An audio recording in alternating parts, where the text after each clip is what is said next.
உலகெங்கும் உள்ள ஜி தமிழ் நேயர்களுக்கு காலை வணக்கம்.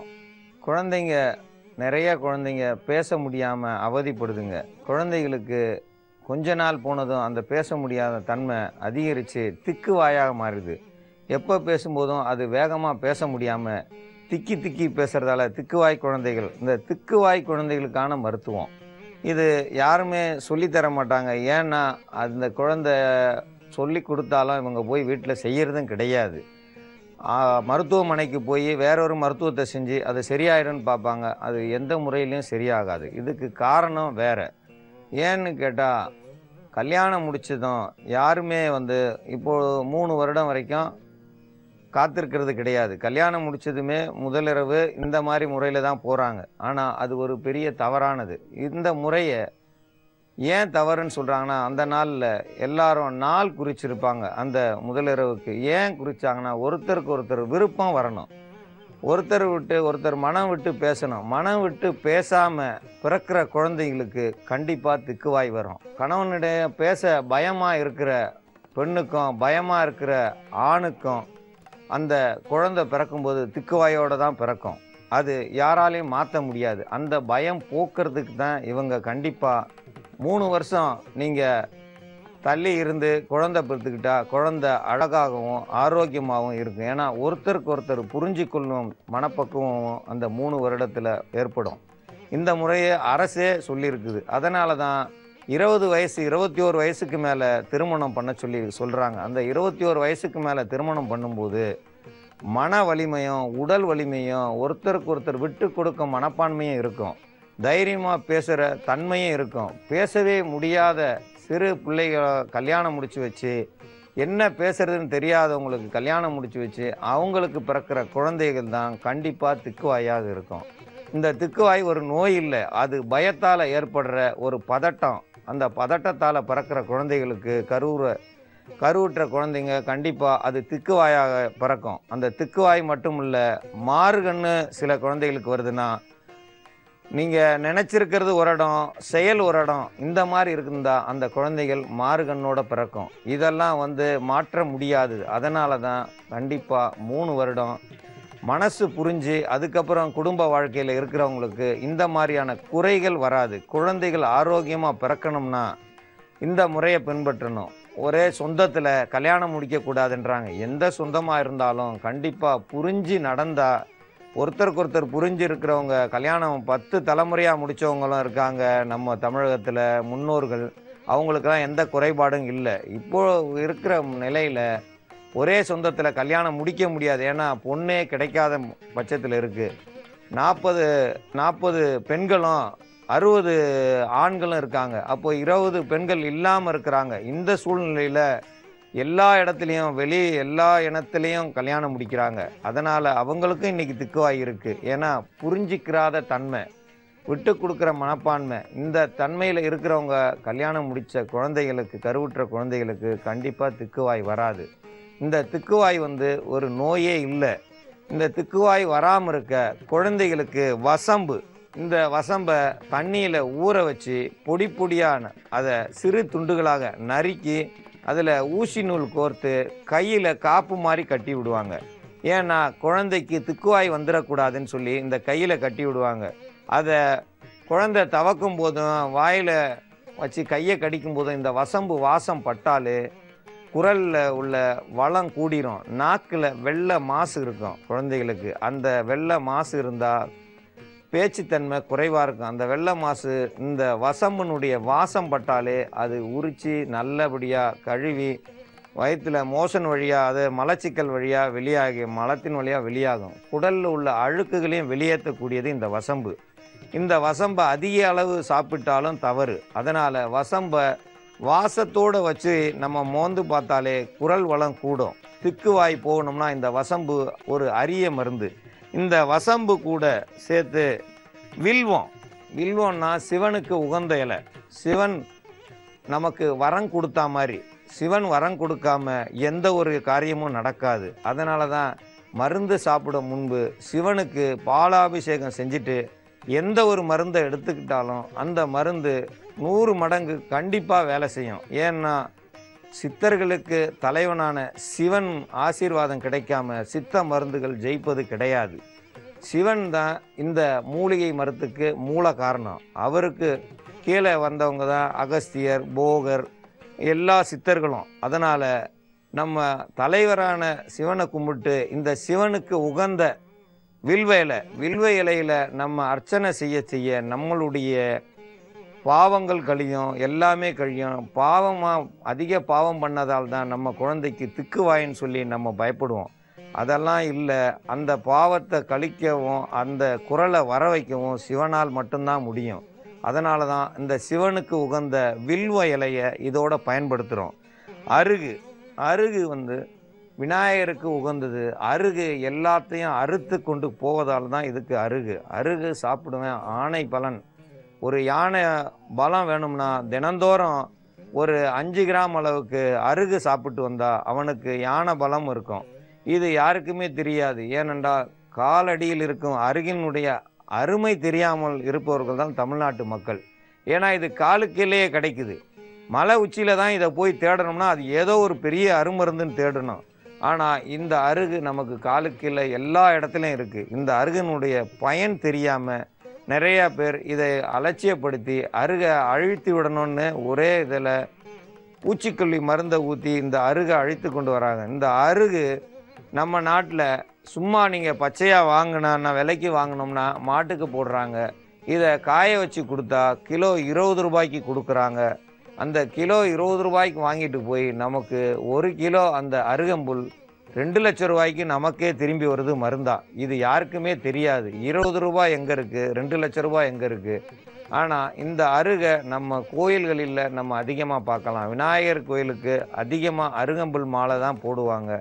அருகம்புல் எவ்வளவு தன்மை இருந்தாலும் அறுத்தெடுத்து சரியாக்கக்கூடியது. இந்த திக்குவாய் குழந்தைகளுக்கு இந்த அருகம்புல்லும் வில்வ இலையும் நல்ல முறையில் வேலை செய்யும். அதே போல் வசம்பு. இந்த வசம்பை நம்ம பயன்படுத்தும் போது நாக்கில் உள்ள அழுக்க மட்டும் இல்லை, குடலில் உள்ள அழுக்கையும் வெளியேற்ற வல்லது. இந்த குரல் வளத்தை கூட்டுறதுக்காக வேண்டி தேன்.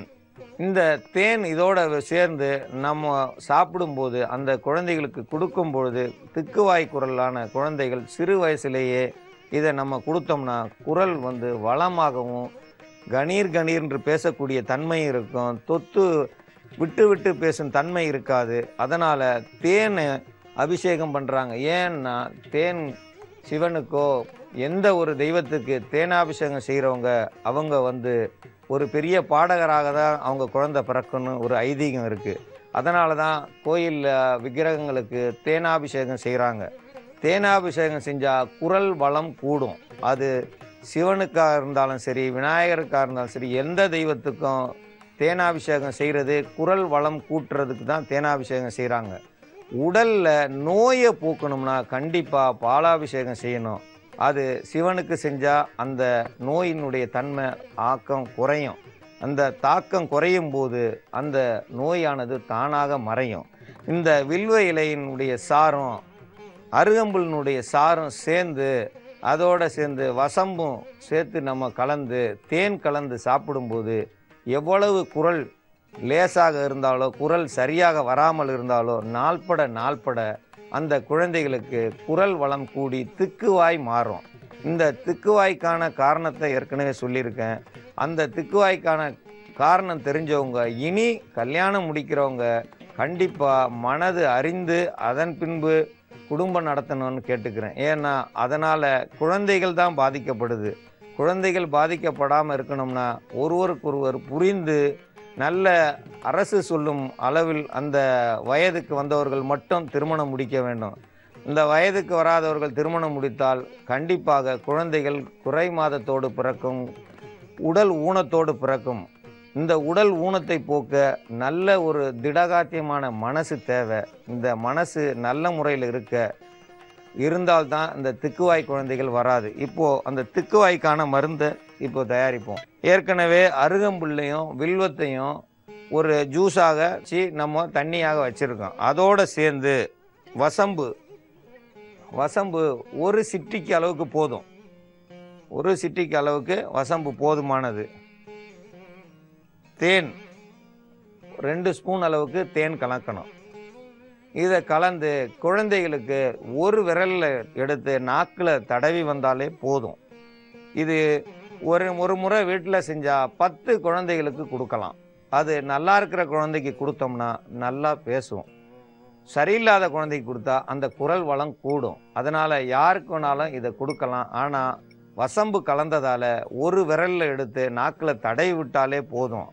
1 ஸ்பூன் கொடுக்குறேன், 2 ஸ்பூன் கொடுக்குறேன், நாங்கள் வீட்டில் செஞ்சது பூரா என் பிள்ளைக்கு தான் கொடுக்குறேன்னு கண்டிப்பாக கொடுக்கக்கூடாது. அது எதிர் விளைவுகளை ஏற்படுத்தி விடும், வயிற்றுப்போக்கு உண்டாகும். அதனால் இந்த முறையை நீங்கள் விரலில் எடுத்து நாக்கில் பிள்ளைங்களுக்கு சுவைய விட்டோம்னா அது குரல் வளத்தை கூட்டும். இந்த முறையை தான் பயன்படுத்தணும். வசம்பு அளவுக்கு அதிகமாக கண்டிப்பாக பயன்படுத்தக்கூடாது. வசம்பு அதிகமாக பயன்படுத்தினாலும் தவறு வந்துடும். அருகம்புல் எவ்வளவு சாப்பிட்டாலும் தப்பு கிடையாது, வில்வ இலை எவ்வளவு சாப்பிட்டாலும் தப்பு இல்லை. வசம்பை வாசம் பிடிச்சாலே குரல் வளம் கூடும். இந்த கலவை வசம்பு, வில்வம், அருகு, தேன், இந்த கலவையை நாக்கில் ஒரு விரலில் தொட்டு நக்குனாலே அந்த குரல் வளம் கூடும். பெரியவங்க கண்டிப்பாக 1 ஸ்பூன் அளவுக்கு சாப்பிடலாம். ஆனால் ரொம்ப பெரியவங்க திக்குவாய் வந்தவங்களுக்கு அவ்வளவு சீக்கிரம் மாறாது. வருஷ கணக்கில் கண்டிப்பாக சாப்பிட்டா தான் மாறும். வயது 30 வயசு ஆகிடுச்சு, எனக்கு இன்றைக்கி திக்குவாய் மாறணும்னா அது ரொம்ப கஷ்டம். சிறு குழந்தைங்க 1வது படிக்கிற குழந்தை கொஞ்சம் திக்கி பேசுது, என் புள்ள பேச்சு வரலைன்றவங்களுக்கு கண்டிப்பாக பேச்சு வந்துடும். ஒன்றுமே பேச்சு வரலைன்னா கண்டிப்பாக அந்த குழந்தைக்கு காது கேட்கலன்னு அர்த்தம். காது கேட்குதான் முதல்ல நம்ம அந்த காதுக்கான பயிற்சியை கொடுத்து ஒரு கைத்தட்டியோ ஒரு சிட்டிக் போட்டோ அந்த குழந்தைகளை நம்ம இந்த பக்கம் கூப்பிடும்போது அந்த குழந்தை திரும்பி பார்க்கலன்னா காது கேட்கலன்னு அர்த்தம். காது கேட்காத குழந்தை கண்டிப்பாக வாய் பேசாது. இது தெரியாமல் என் குழந்தை வாய் பேசலையேன்னு சொல்லி நம்ம பயப்படுறதோ இல்லை. காது கேட்குற குழந்தை எல்லா குழந்தைக்கும் வாய் பேசும். கண்ணு தெரியாதவங்களுக்கு காது கேட்கும், வாய் பேசும். ஆனால் காது கேட்காத குழந்தைகளுக்கு கண்டிப்பாக அது ஊமையாகத்தான் இருக்கும். காது கேட்டால் ஊமை கிடையாது. காது கேட்டால் கண்டிப்பாக குரல் வளம் வந்துடும். அதனால் திக்குவாய் போகணும்னா இந்த மருந்தை நீங்கள் ஒரு விரலில் எடுத்து நாக்கில் தடவினாலே போதும், அந்த திக்குவாய் ஆனது சரியாயிடும். இது ஒரு மாதத்தில் குறைஞ்சது ஒரு 5 முறையாவது கொடுக்கணும். தினந்தோறும் தேவையில்லை. வாரத்துக்கு ஒரு 10 நாளைக்கு ஒரு முறை, வாரம் ஒரு முறை கொடுக்குறவங்க இருக்காங்க. 5 நாளைக்கு ஒரு முறை கொடுத்தா போதுமானது. தினந்தோறும் கொடுக்க வேண்டாம். 5 நாளைக்கு ஒரு முறை ஒரு விரலில் எடுத்து தடவி கொடுத்தீங்கன்னா அந்த குழந்தைக்கு திக்குவாய் போய் நல்ல வாய் வந்து குரல் இனிமையாக பேசும், குரல் வளம் கூடி நல்ல நிலையில் இருக்கும். இந்த திக்குவாய் குழந்தைகளுக்கு இது ஒரு அருமருந்து. இந்த மருந்தை எல்லாரும் பயன்படுத்தி நம்ம ஜீ தமிழ் மூலமாக பார்க்குற அத்தனை பேரும் திக்குவாய் இல்லாத குழந்தைகளை கொண்டு வரணும்னு உங்களை நான் வேண்டி கேட்டுக்கொள்கிறேன். அன்பார்ந்த நேயர்களே, நமது நிலையத்திற்கு வந்த கடிதத்தில் திருமதி சசி என்பவர் திருச்சி மாவட்டத்திலிருந்து கடிதம் எழுதியுள்ளார். அவர்களுடைய குழந்தை 10ஆம் வகுப்பு படிக்கிறதாம். ஞாபக சக்தியே இல்லை, அதனால் மார்க்கு குறைவாகவும் மதிப்பெண் குறைவாக எடுக்கிறது. இந்த ஞாபக சக்தி வருவதற்கு என்ன செய்வது, ஏன் இந்த மாதிரி இருக்கிறது, இதற்கான உணவு முறைகளும் மருத்துவத்தையும் கேட்டு எழுதியுள்ளார். இந்த குழந்தைகள் அதிகமாக புழுங்கல் அரிசி, இந்த புழுங்கல் அரிசி சாப்பாடு சாப்பிடுவதால் மூளை மழுங்கிவிடும். இரவு நேரங்களில் சப்பாத்தி, பரோட்டா இவைகளை சாப்பிட்டால் ஞாபக சக்தி குறைந்துவிடும். ஏனென்றால் இரவு நேரத்தில் சீக்கிரம் பசிக்கும்படியாக இருக்கும் உணவை உண்ண வேண்டும். இந்த உணவு செமிக்காமல் காலை வரை இருந்தால் அந்த குழந்தைகள் காலையில் எழுந்திருக்காது. 8 மணி வரைக்கும் தூங்கும். 8 மணி வரைக்கும் தூங்கும் குழந்தைகளுக்கு அந்த ஞாபக சக்தி கண்டிப்பாக இருக்காது. நாம் தூங்கும் பொழுது அடுத்தவர்களுடைய தூக்கம் நமக்கு வந்து சேரும். எப்படி இந்த தூக்கம் வந்து சேரும் என்று நினைக்கிறீர்கள்? எல்லோரும் 5 மணிக்கு எழுந்து வெளியே செல்வார்கள். அவர்களுடைய தூக்கம் எல்லாம் வீட்டில் தூங்குவவர்களுக்கு சேர்ந்து அந்த தூக்கத்தை 8 மணி வரைக்கும் அவர்களுக்கு உண்டு பண்ணும். இது சாத்தியமாகாது என்பார்கள். கண்டிப்பாக திருட வரும் திருடன் ராத்திரியில் முழித்து கொண்டு வருவான். அவனுடைய தூக்கம் தூங்கி கொண்டு இருக்கிறவர்கள் மேல் போய்விடும். அதனால் தூங்கியவர்கள் கண்டிப்பாக திருடனை பிடிக்க முடியாது. அவன் தூக்கம் முழுவதும் அவர்களை சார்ந்து அவர்கள் தூங்கியே விடுவார்கள். அதே போல் நாம் படிக்கும் குழந்தைகள் காலையில் எழுந்திருக்க வேண்டும். 5 மணிக்கு எழுந்திருத்தால்தான் நல்லது. ஏனென்றால் இவர்கள் இரவு நேரத்தில் நல்ல உணவு உண்டால் ஒழிய இந்த தூக்கத்தை தடுக்க முடியாது. அவர்களுக்கு பஞ்சகவ்யா என்னும் நாட்டு மாட்டிலிருந்து தயாரிக்கப்பட்ட பசுஞ்சாணம், கோமியம், பால், தயிர், நெய் இவைகளை கலந்த கலவையை ஒரு மாத்திரை அளவுக்கு கொடுத்து வர காலையில் 5 மணிக்கு கண்டிப்பாக எழுந்திருப்பார்கள். ஏனென்றால் அவர்களுக்கு 5 மணிக்கு மலம் கழிக்க வயிற்றில் அது சுத்தம் பண்ண ஆரம்பித்துவிடும். அதனால் அதற்கு மேல் அவர்களால் தூங்க முடியாது. கண்டிப்பாக இந்த முறையை பயன்படுத்த வேண்டும். பச்சரிசி சாப்பாடு கொடுத்து வர அறிவுத்திறன் அதிகமாகும். ஏனென்றால் பச்சரிசி சாப்பிட்டால் சீக்கிரமாக செமித்துவிடும். யார் ஒருவருக்கு சீக்கிரமாக பசி எடுக்கிறதோ அவர்கள் அதிக புத்திசாலி ஆவார்கள்.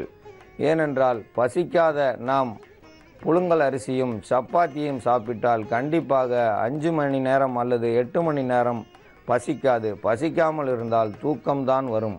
பசித்து இருந்தால்தான் எல்லாவற்றுடைய திறமையும் நமக்கு கிடைக்கும். பச்சரிசி சாப்பிடும் அனைவர்களுக்கும் அதிக அளவுக்கு ஆற்றலும் படிப்புத்தன்மையும் படிக்கும் திறனும், எந்த புத்தகத்தை எடுத்தாலும் அந்த புத்தகத்தில் உள்ள அனைத்து பக்கங்களையும் நல்ல கருத்துக்களையும் படித்துவிட்டு தான் கீழே வைப்பார்கள். எடுத்துக்காட்டாக நாம் இங்கே பார்க்கிறோம், இந்தியாவில் உள்ள எங்கு பார்த்தாலும் இந்த தயிர் சோறு பச்சரிசி சாப்பிடும் நமது கோயிலில் உள்ள ஐயர்களும் அவர்கள் சாப்பிடுவார்கள். அவர்களில் யாராவது ஒருத்தர் இப்பொழுது இந்தியாவினுடைய நிலையிலேயே 2% தான் அவர்கள் இருக்கிறார்கள். ஆனால் அந்த 2% இருக்கும் நபர்கள் அனைவருமே புத்திசாலிகளாகவும் திறமை உள்ளவர்களாகவும் இருப்பார்கள்.